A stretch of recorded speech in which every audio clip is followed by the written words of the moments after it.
Сәлем қыздар, менің каналыма қош келдіңіздер. Бүгін сіздермен осындай дәмі тіл үйіретін маковый пирог жасауға кеңес беремін. Дәмі өте керемет болып шығады.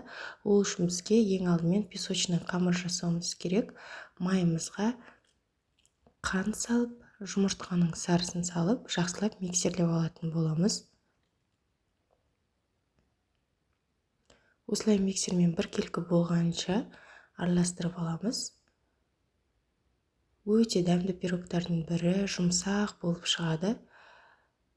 Маковый пирог емес, маковый торт десе де болады.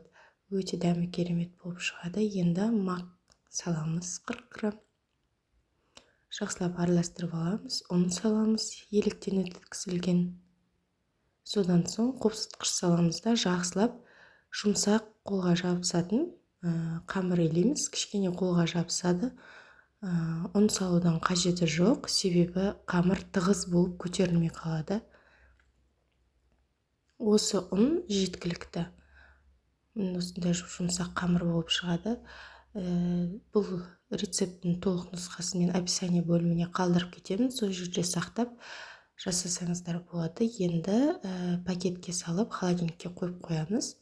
Енді меренга жасаймыз. Ол үшін 3 жұмыртқаның ақ уызын ыдысымызға құйып, тұз салып, шым тұз салып, жақсылап миксерлейміз. Ыдысымыз су болмау қажет, құрғақ болу қажет. Енді осылай миксерлеп аламыз көтерілгенше. Содан соң аз-аздан қант салып отырып, меренга жасайтын боламыз. Бұл меренгаға міне осылай болып көтерілді ақ уызымыз. Содан соң крахмал саламыз. Жақсылап лопаткамен араластырып аламыз. Бұл жерде осы меренгаға жаңғақ қосаңыздар да дәмді болып шығады. Мен осылай құр өзімен жасадым. Құр өзін пайдалансаңыздар да өте дәмді керемет болып шығады. Осылай біркелкі етіп араластырып аламыз. Ендігі кезекте тоңазытқышымыздан қамырымызды алып, екіге бөліп, осылай форма келтіреміз. Оқтаумен жаюға келмейді, себебі өте жұмсақ қамыр. Мен торт пісіретін форманың астын қойып, үстіне пергамент қойып, осылай соның арқасында форманы келтіріп алдым. Дөңгелек қылып. Екі қамырды да осылай дөңгелек форма етеміз. Осындай міне. Тұп-тұмалақ болып шығады. Екі қамырымызды солай жасап аламыз.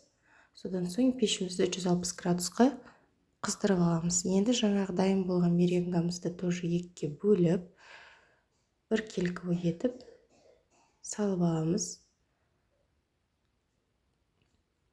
Осылай екіге бөліп, тегістеп бетін пісіріп алатын боламыз. 160 градуста 35 минутта піседі. Енді пештеріңізге қарайсыздар, қалай болып шығатынын. Осылай болып шығады. Енді пісіріп аламыз екеуінде. Осылай көтеріліп шығады. Енді крем-чиз қажет болады. Рецептісін описание бөліміне қалдырып кетемін. Крем-чиз жасап, екі ортасына кремін жағып, кішкене әрлеуге де алып қаламыз. Келесісін бетіне жауып, осылай қоямыз. Енді бетіне әрлейміз.